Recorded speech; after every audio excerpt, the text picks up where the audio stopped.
এক গ্রামে দরিদ্র ছেলে ছিল যে স্কুলের খরচ জোগানোর জন্য ঘরে ঘরে গিয়ে খবরের কাগজ বিক্রি করে দিন কাটাতো।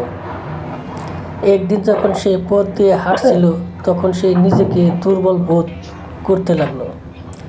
দরিদ্র ছেলেটি ক্ষুধার্ত ছিল, তাই সে ঠিক করলো পাশের বাড়িতে গিয়ে খাবার চাইবে।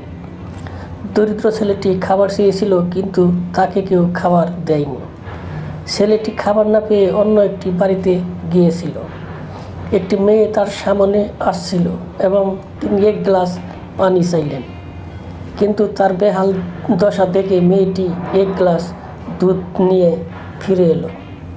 ছেলেটি তাকে দুধের জন্য কত টাকা দিতে হবে জিজ্ঞাসা করেছিল, কিন্তু সে টাকা দিতে মানা করেছিল। কয়েক বছর পরে মেয়েটি, যে এখন একজন প্রাপ্তবয়স্ক মহিলা, অসুস্থ হয়ে পড়ে আছে।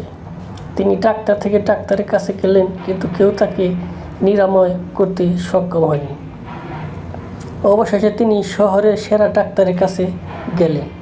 শেষ পর্যন্ত সুস্থ না হওয়া পর্যন্ত ডাক্তার তার চিকিৎসার জন্য মাসখানেক সময় কাটিয়েছেন।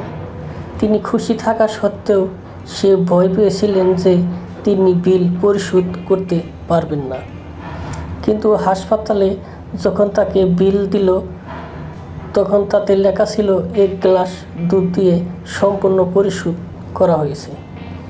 নৈতিকতা: আপনি কাউকে মন থেকে উপকার করলে আপনিও একদিন উপকৃত হবেন।